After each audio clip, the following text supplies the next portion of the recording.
So James chapter 3 verse 1, and I thought we'd read through to verse number 12 and including verse 12.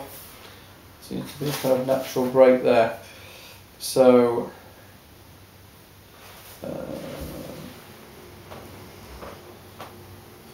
if we just take a few verses each, I'll just start, and if we continue that way around, is that okay?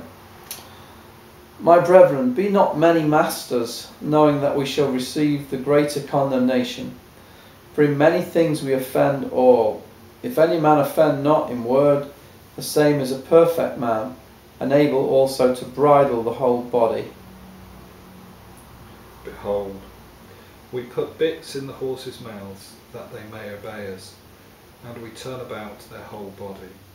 Behold also the ships, which though they be so great, and are driven of fierce winds, yet are they turned about with a very small helm, whithersoever the governor listeth.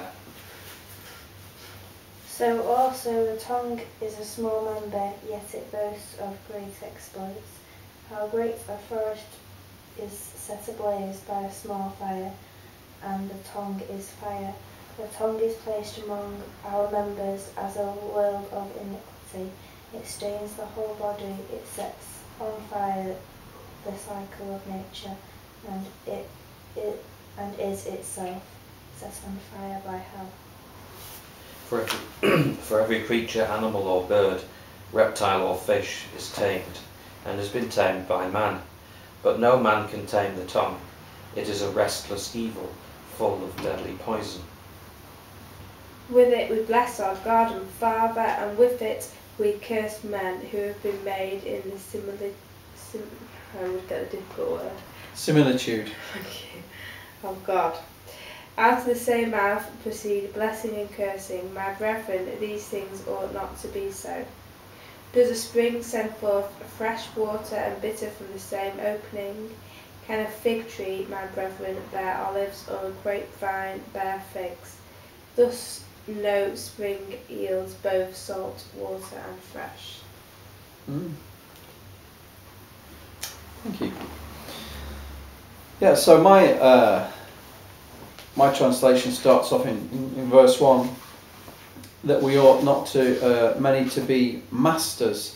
Masters is just the old English for teachers. Your translation might say teachers. You have a schoolmaster in the old days, or even a headmaster. Even when I was at school, we used to call them headmasters. And so for masters read teachers. And I think that the context here that we're reading, the teachers that James is talking about are false teachers. And I think that even though he's using the word we do this and we do that, I think that it is simply a figure of speech. And I was quite pleased to read that most of the commentators agree with me. So you can contest that if you like, but I think that it becomes apparent as we read through that he's not talking about the apostles, that he's not talking about the preachers, the teachers of the Bible, of the teachers of the New Testament. You know, he's not talking about Peter and Paul and himself. So I just ask you to bear that in mind as we look through this. And what he's talking about really, and I'm kind of summarising really much that's being said here, is those teachers who are sort of lording it over people, and those teachers who they're becoming teachers because they want to have a high position, because they want to tell other people what to do. You know, God hasn't led them to be a teacher. They just want to basically boss other people around.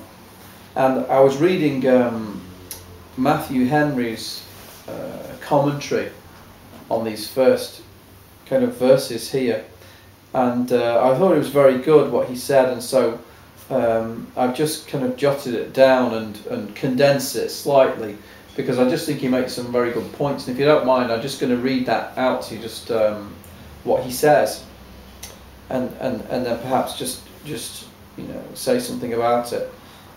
He says this: "We must not affect to speak and act as those who are continually assuming the chair. We must speak with humility and the spirit of learners." And he goes on to say, "Our judging others will make our own judgment more strict and more severe." See, this is why he's saying, many of us must not be teachers. Why? Because we shall receive greater condemnation. It will be a greater judgment on us. So our judging others will make our own judgment more strict and severe. And then he goes on to criticize those who are false teachers, or who ought not to be teachers anyway. And he says, "Their magisterial deportment and censorious tongues." Censorious means fault finding.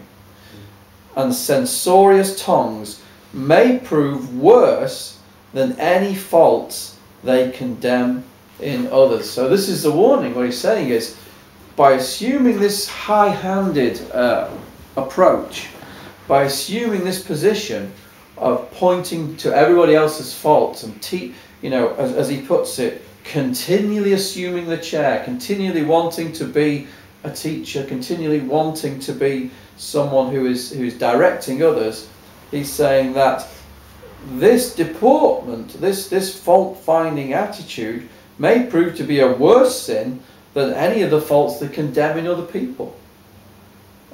That's quite sobering for anybody who feels that God is calling them to teach or to lead or to be in any position of authority in a church. Is we've got to be careful not to be high-handed, lording it over people, fault-finding, and just taking that position alone, he's saying, may prove even more serious than the faults that we're addressing in other people. And so that's the kind of warning, I think, in this first verse here. "My brethren, be not many masters or teachers, knowing that we shall receive the greater condemnation." Okay, it reminded me slightly of the parable of the unforgiving servant in Matthew 18, 23 to 35. I won't go into it now because we have covered it in these studies when we've been doing James, where you remember he owes a debt to his Lord, and he beseeches the Lord, asks him for forgiveness. The Lord forgives him, and then he spots his fellow servant who owes him a small amount, and so he goes after him and starts to demand the money from him. And when the man says, "Have mercy on me," he won't have mercy on him.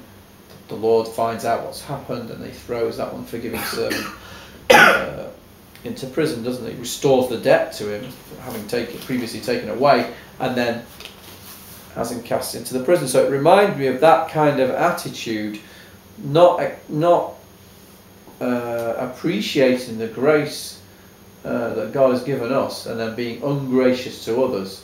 That is one of the marks of a false teacher, somebody who ought not to be in a position of authority like that.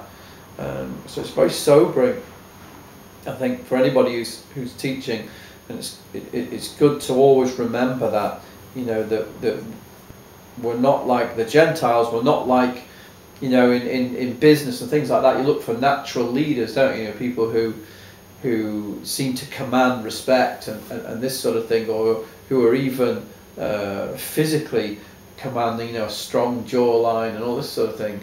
Whereas in Christianity, it's totally different. God uses the meek. When he used Moses, Moses was reluctant to go in the first place. He wasn't saying, I'm going to be there. I'm going to be leading everybody. That's what I want to do. I want to boss everybody around. Quite the opposite. And I think with God, that's how it works.